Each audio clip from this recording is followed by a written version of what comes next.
Question 8b. When t equals 0, the object has position vector r0 and is moving with the velocity minus 17i plus 8j. When t equals 4, the object has position minus 13i plus 84j. Find the vector r0. In other words, find where it is when it starts. Okay, so remember we know that the acceleration is 6i plus 6j from part A. Okay.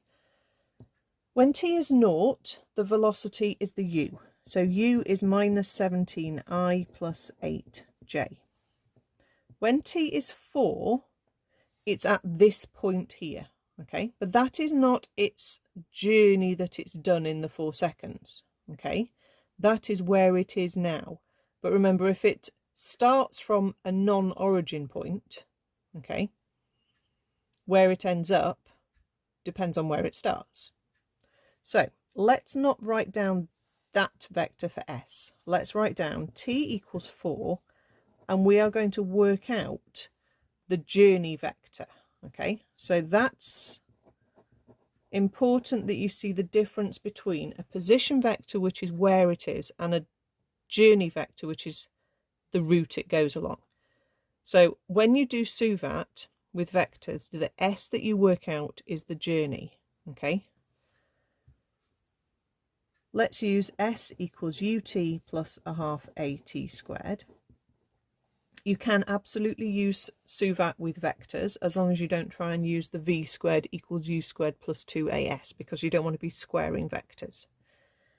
Here we're fine. So we're saying minus 17i plus 8j times by 4 plus a half times 6i plus 6j times by 4 squared.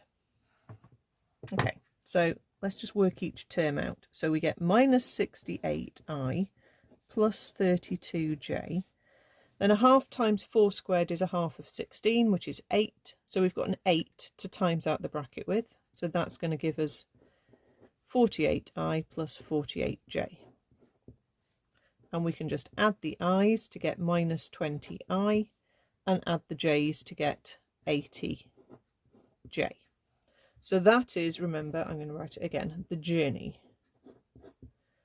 So the idea is that it starts, it then does this journey of minus 20i plus 80j, which is sort of going to take it in that sort of direction, and it ends at this point minus 13i plus 84j. So we don't know where it starts, okay, but we've got its journey and its end point. So we can just say the starting point plus the journey equals the end point. We don't know the start, but we do know when we add on minus 20i plus 80j, we end up being equal to minus 13i plus 84j. All we have to do is hop these two terms across. So we get minus 13i add 20i, which will give us 7i.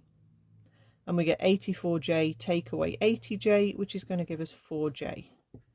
So its starting point and this vector r0